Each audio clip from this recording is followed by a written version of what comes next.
Welcome to episode 2 from Sanda's story. Yay! And how did I get to where I am today? Because that's exactly what's important, what I want to share with you.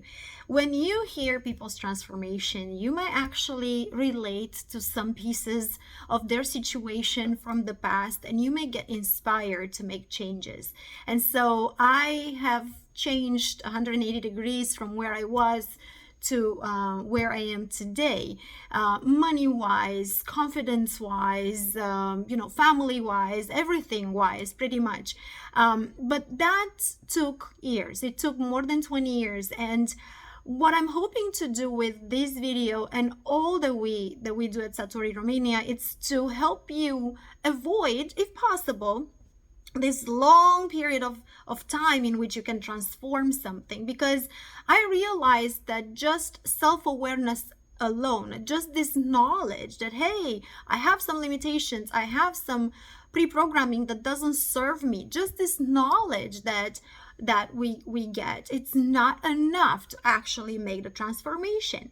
So I was telling you in my last video that when I got married, I had this revelation. I didn't have it right away, right? I didn't identify this behavior patterns that I got from my father. I didn't identify them right away. Actually, I identified them when my ex-husband and we got to counseling, and then talking to a therapist who's also a Christian person. It got to the point where I took all kinds of tests, all kinds of therapy sessions that allowed me to make these identifications. Because at first on my own, like, I could tell something, and it really bothered me once when I remember Paul, my ex-husband, we're really good friends now, so no hard feelings there. But I remember when he told me something that I am like my father. He got to meet my father, of course, and he said something like, oh, you're just like you're saying you're about your father, like you're just like him. And that, it's like he literally punched me in the face. It was the worst thing you could have told me, because I really disliked the way my father was, very controlling, very like a behavior that I was not agreeing with.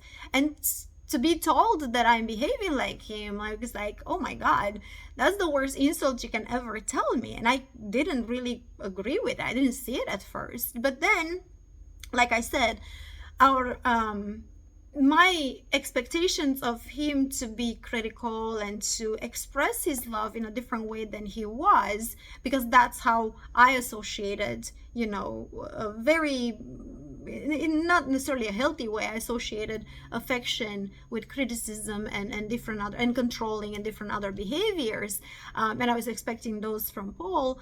Well, we ended up going to therapy, and that was one of the best things that happened to us as a couple, but also as individuals.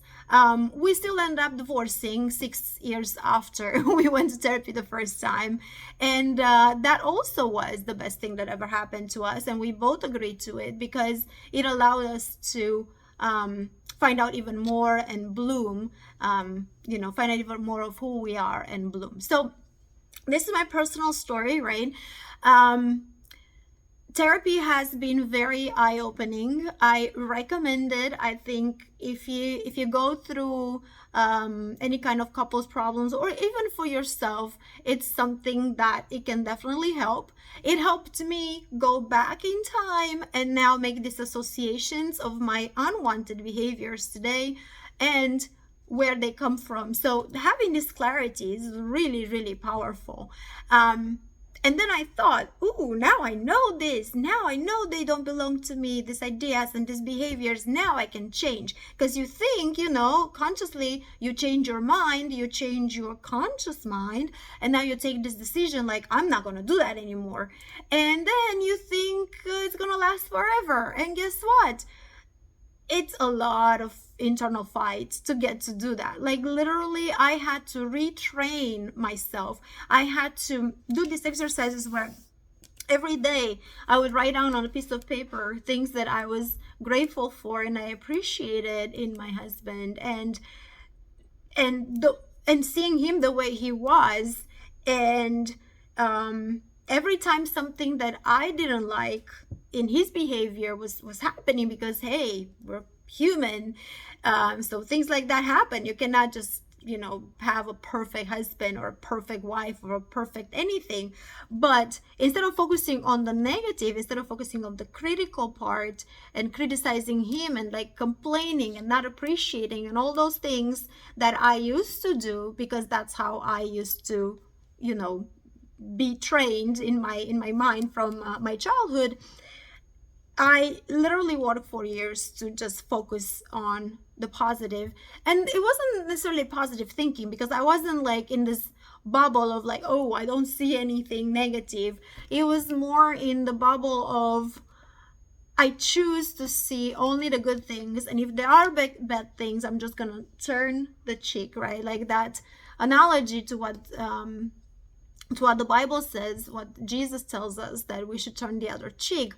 At first, when I was a child, I in my Romanian culture, we associate that a lot with humility and being humble and putting your eyes down. So it turns out that that's not exactly what it meant, as it means like, don't worry about it, turn the other cheek, because ultimately what your perspective on things is, it's all that matters, right? So turn the other cheek doesn't mean humiliate yourself, and it doesn't mean stay in a negative situation. It doesn't mean any of that.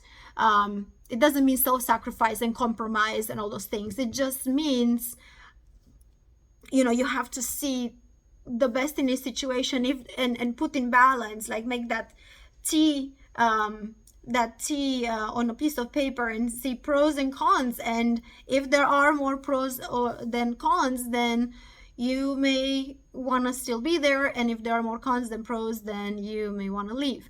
So that's how I understood it later on. But see, in all this time, going back to the professional life, I was thought, like, hey,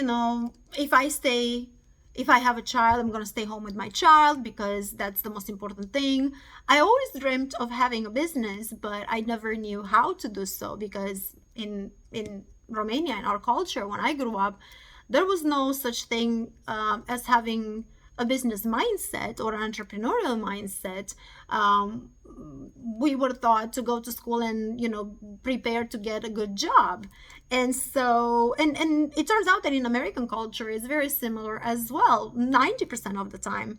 Even if you go to business school right here, which I did later on while I was married, and that was another thing that I wanted to do. I wanted to get a degree in the United States. I wanted to see how the education system is here, and I got a business administration degree, which was really helpful.